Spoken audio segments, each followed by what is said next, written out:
a very simple question, I think, for everybody to ask, are you demanding or attracting attention? And if you feel like you are demanding it, something is not working, maybe try something else because maybe you're just not in the exact lane that you need to be in, and maybe a slight tweak could set you down a better path.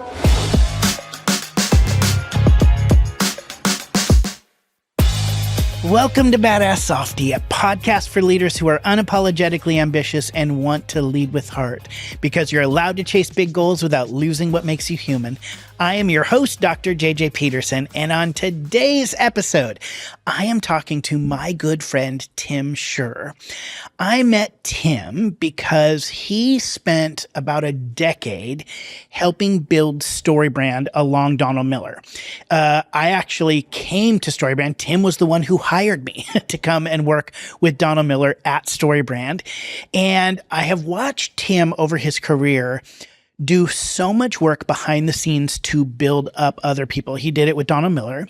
He did it at Apple, where he did training and some launching of stores. He managed artists and helped them get out on the road. And now he works as the CEO of David Novak Leadership. David Novak used to be in charge of PepsiCo, and he helps other leaders grow by serving them well. And he actually wrote a book about his experiences called The Secret Society of Success. And I'm so excited for you to hear about this, because if you have been struggling to figure out what success looks like for you, maybe the way you want to build your life is not like what other leaders are doing, and you're wanting to lead with more clarity and humility and confidence, this conversation will give you a fresh way to think about your role and your voice and the kind of leader you are actually made to be. So without any further ado, I'm excited for you to hear my conversation with Tim Schurrer. You and I have known each other now for more than a decade, and you are a huge reason why I moved to Nashville, why I started working for StoryBrand. And I wanted to have you on the podcast because, I mean, we worked very intimately together for almost a decade, for, well, it was 6-7 years together, 6-7. And we worked together for about 6-7 years together. And I got to see firsthand how you lead and watch you lead and really help grow StoryBrand from basically being just about Donald Miller to being about StoryBrand, and a brand that actually was changing people's lives. And it was, I have said this publicly and privately, that it is your leadership that I know took that to the next level. And now I've watched you move into some of your own stuff and then move and help David Novak.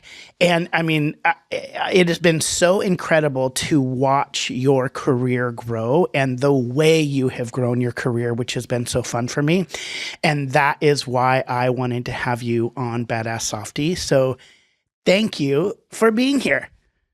Right when you first started talking, I just started smiling. It just makes me so happy. I know. And I think unarguably, you have one of the best smiles in the business. I'll say it right now. I don't know what business it is, but the business of smiling, you own it. So that makes me really happy. When I so all of what you had just said, it's like really nice for you to say that. And also, there is a whole team of, what was so special about that season that we had working together was the group of people that came in to do all of that together. Yeah. And getting that job with Don was one of the biggest breaks of my career. And he gave me the opportunity every day to learn how to lead by doing. You can't read this stuff in the book. Yeah. You actually have to read the thing in the book and then try it and see if it works and then change. And so I got to learn about how to lead through good decisions and bad ones. That's where I figured it out. And without Dawn giving me the opportunity and without the thing growing like it did, I don't think I would have as confidently even stepped into who I am. And I learned in that 10 years with him who I am. And I got to live that out. And so that was a great, great gift. It was so fun. I mean, if I think back on those early years of building it together, it was just, we had so much fun. We laughed. And I mean, we worked hard. It was not, we worked really hard. We worked late hours, but we were all in it together. And it was so fun to build that company. And so many people from there have gone on to do such incredible things. And like I said, including yourself. And one of the things that I think really resonates with me, and you and I had conversation about this when you were launching it, was your book, Secret Society of Success. You wrote this book that really talks about how often in leadership, there are these kind of different mindsets. One would be what you call a spotlight mindset, which is really to be out front, drive for attention and recognition and climbing the ladder, which isn't bad. You don't name that in other people as a bad thing. But then you kind of talk about the dichotomy of learning through, growing StoryBrand and other places that you worked, that isn't your mindset, that you actually don't want to define success that way.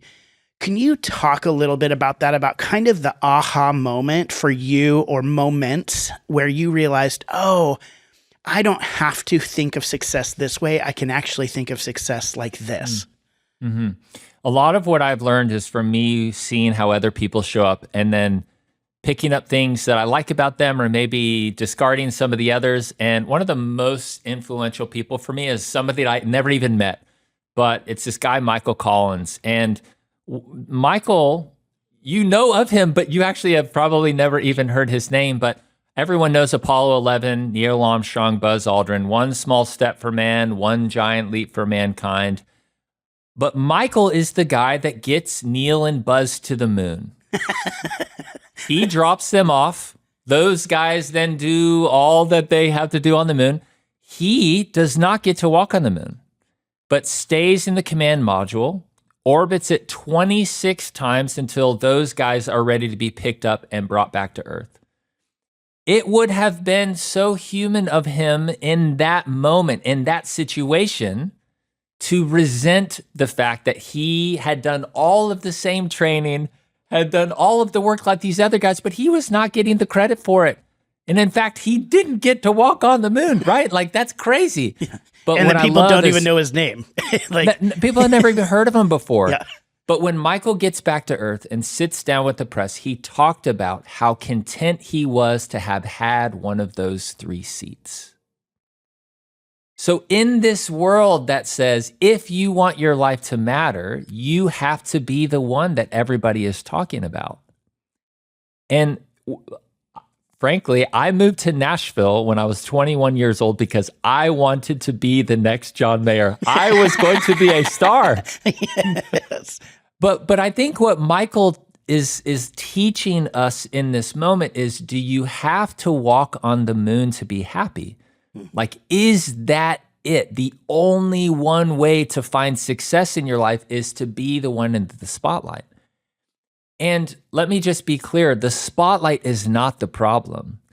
The person standing in the center of the stage for the whole thing to work.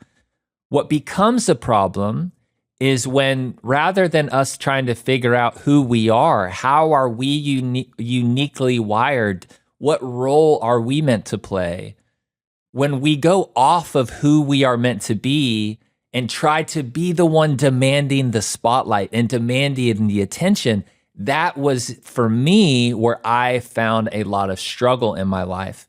And the more and more in my life I stepped away from the spotlight, the more and more fulfilled I felt in my work, because my identity, the person that I was made to be, is the person who helps others win. So I loved getting to work with Don and help his vision come to life. But that's, I think, it for a lot of people, is that's the struggle. That's where when they're living out a version of success that is not according to who they really are, that's where the problems really start. I mean, that in many ways, that's kind of why I started this podcast, is because I often found myself in rooms with incredibly charismatic and powerful leaders, and I learned from them, but the mistakes that I would make would be trying to be like them when I am not them.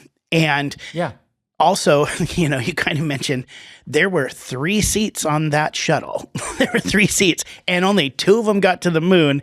And if every other astronaut in the world measured their success by being one of those 2 people, then we're all screwed anyway, right? Because the chances of being that person are really unlikely. But why I started Badass Softie is because I wanted to have these conversations, to put out there and learn from people like you, and put out the conversations in front of others to say, hey, there are other ways of leading that don't have to look like everybody else. There are other ways of finding success that don't look like everybody else.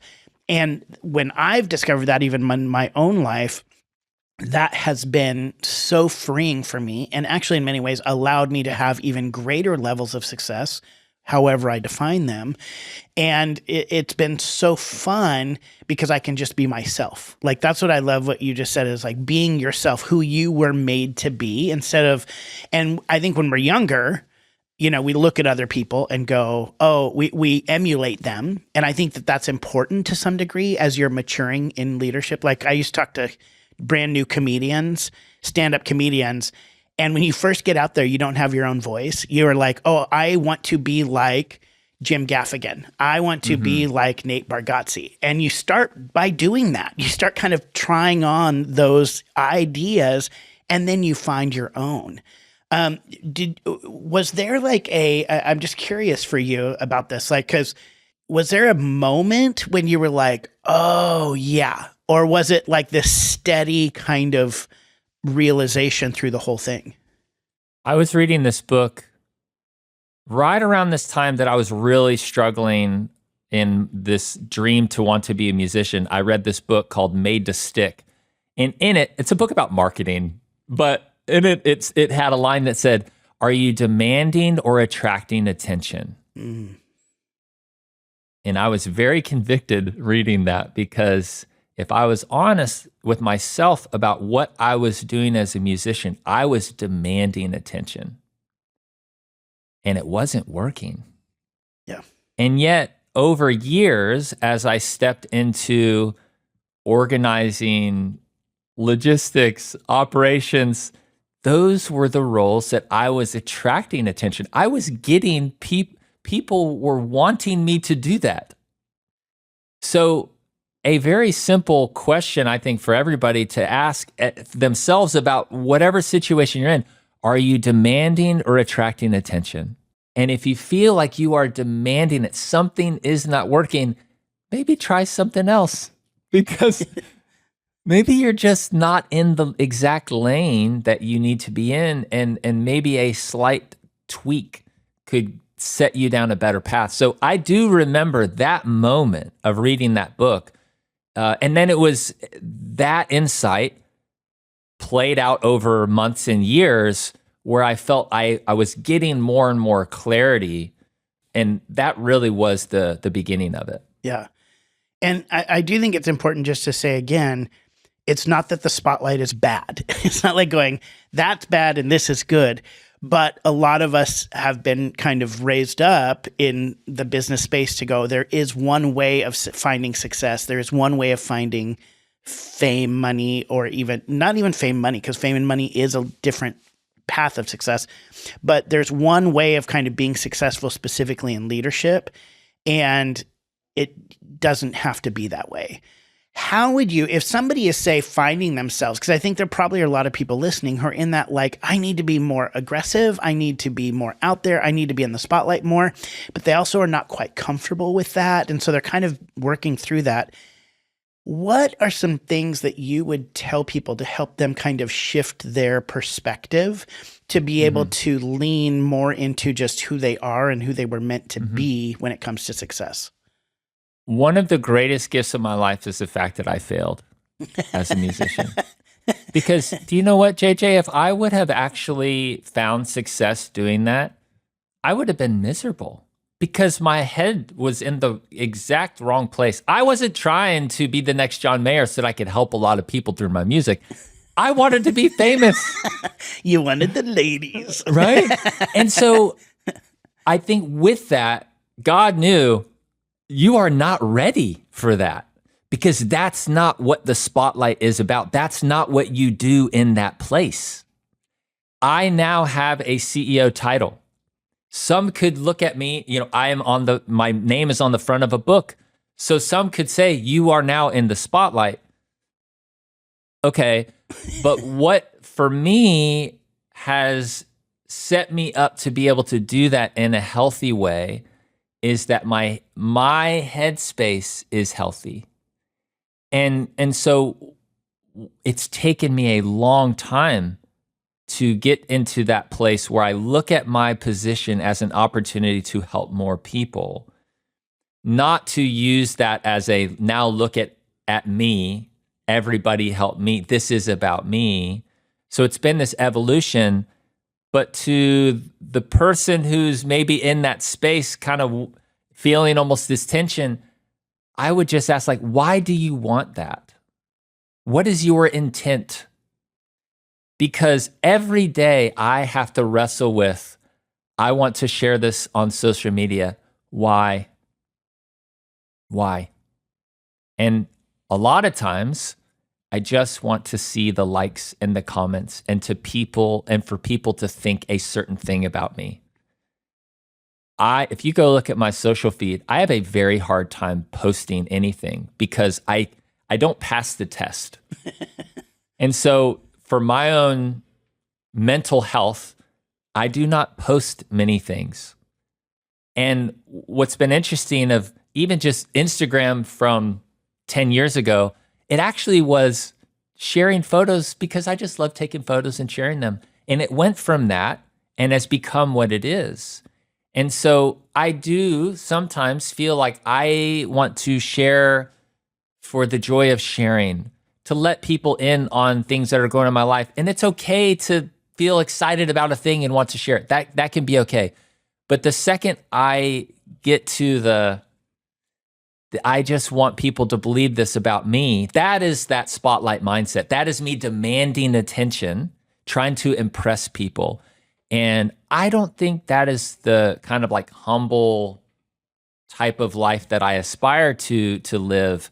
And so I really have to check myself. I was just talking to somebody about this the other day where I think a lot of people see like, oh, I have to have a book, or I have to be on a stage, or I have to have a lot of followers on Instagram as the goal. And I would argue that if you don't have a purpose or a why or an impact that you're trying to achieve behind those, then those are going to be empty. Those are just methods to achieve your impact, right? So for you, in essence, like you have this mindset that I think is really a unique mindset that a lot of more people need to hear. The goal is not the book. The goal is not the social media. The goal is not to be on podcasts. The goal is to spread this message and help more people have this mind shift. I think where people get messed up is I won't even say people, where I lose my own focus is if I'm like, I need to be on that giant stage. Why? Well, it's because I need to be on that stage. I want to be in the spotlight more. But instead, if I can go, well, that stage doesn't actually move my purpose and passion forward any. It's not about that. It could be that I need to be in a grade school classroom and talking to kids. So I think a lot of people confuse, or I have confused, the method of getting your message out there with the goal. So I spent, before I started working with StoryBrand and Dawn, I worked at Apple, and Steve Jobs was CEO when I first started, and then he passed away actually in the middle of that, and Tim Cook is who takes over as CEO. And there was a moment, Apple does these big keynote presentations to launch new products, and these are huge events. So this is Tim Cook's first really big one when they're launching a brand new product that nobody had ever seen before. And it's after the announcement of the Apple Watch. Tim's being interviewed by David Muir on national television, and David says, "Is this the moment for you, the moment of your career at Apple?" And if you put yourself into Tim Cook's headspace for a second, understand he spent the last couple of decades in the shadow of Steve Jobs. People do not know who Tim Cook is. You could imagine him wanting to use that as an opportunity to let everybody know this is my time. I got this. This is what I'm going to do to take Apple to the next level.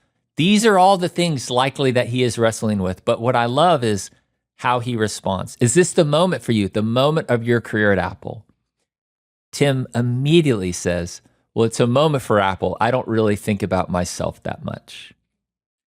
And it shows the work that he has gone through, the maturity now that he has, the humility that he has to respond in a way that gives that credit and the recognition to everybody but himself. And actually, I'm grabbing this plaque that I keep on my desk.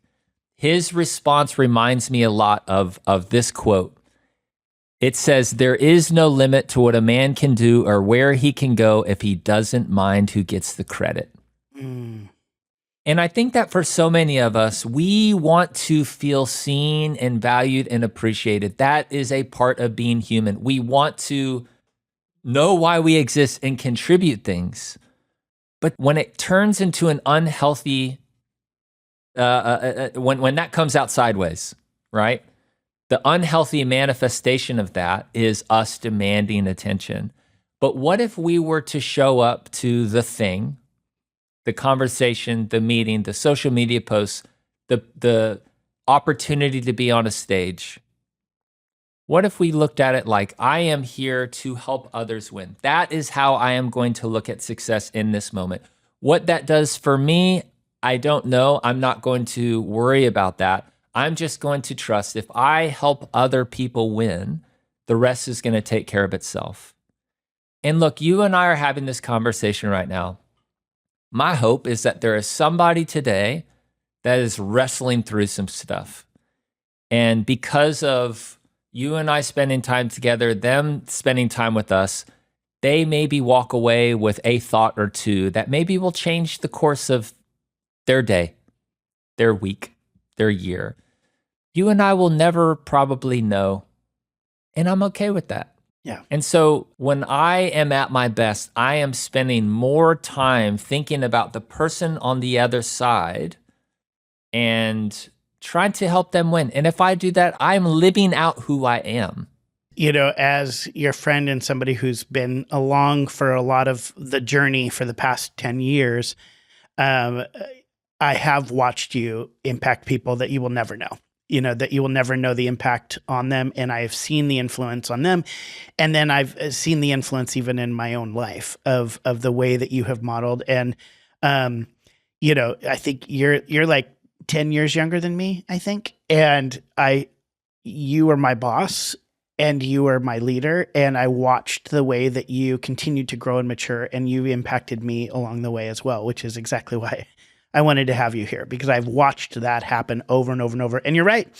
And when you stepped into that, it provided you a lot of other opportunities. If you would have just been competing with the spotlight to be on stages, you probably would still be playing, you know, backyard bars and, you know, backyard concerts and maybe trying to tour all the time, being away from your family. And yet when you stepped into the role you were really built for, you've been able to do some pretty incredible things. There's this quote that's been a North Star for me as I was writing the book, but also just how I try to live my life. And Albert Schweitzer, this is from him. He says, I don't know what your destiny will be. Perhaps some of you will occupy remarkable positions. Perhaps some of you will become famous by your pens or as artists. But I know one thing. The only ones among you who will be really happy are those who have sought and found how to serve. And that is what I try to do every day. Like, that's the stuff. And I just believe if we start to look at success as helping others win, that is us heading in that direction, trying to, you know, serve others. And so I'm grateful for all the time that you and I have got to spend trying to learn how to do that right alongside each other. And I hope it just keeps continuing on in all the things that both of us are trying to do today. Likewise, my friend. Thank you so much for being here. Thank you for modeling this. And I can't wait to have more conversations about this. Love you so much. Love you, my friend.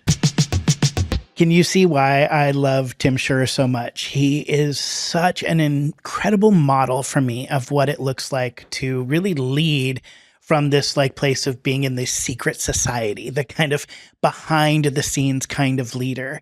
And the thing I am taking away most from this conversation is really about this idea of, am I the kind of person who is demanding attention or am I attracting it in my leadership? So often, I think there have been times in my life where I've tried to puff up my chest and I've tried to be louder and I've tried to kind of like pay attention to me, follow me. And that has worked. I'll be honest. There are times that does work, but it never feels good. And it's never sustainable to me. I can play that game and I can win at that game, but it's not good for me and it's not good for others. And so the idea of being able to actually step into who I was really meant to be, whether that is in front of the stage or behind the scenes, both work for me, but that I am not working to demand attention and demand that people follow me, but I am the type of leader who attracts people to me and attracts them to the cause and the purpose and the mission that we're all on. So that's really what I'm taking away from this conversation. And as we close things out, I want to leave you with this. May you find the courage to stop chasing the version of success somebody else told you to want. May you stop trying to demand attention, but naturally attract it because you are grounded, real, and rooted in who you are. May you remember that your impact is not measured by the size of the stage, but by the lives changed. And may you walk into this week knowing that the world is better when you lead as the person you were made to be. Because we believe you can be both ambitious and kind, fun and driven, powerful and deeply human. Your leadership can inspire, your success can have soul, and your ambition can make space for everyone. That's why you're a badass softie. We'll see you next week. Thanks for listening. Follow and subscribe so you don't miss an episode. BadassSoftie.com is crafted by Fruitful Design and Strategy.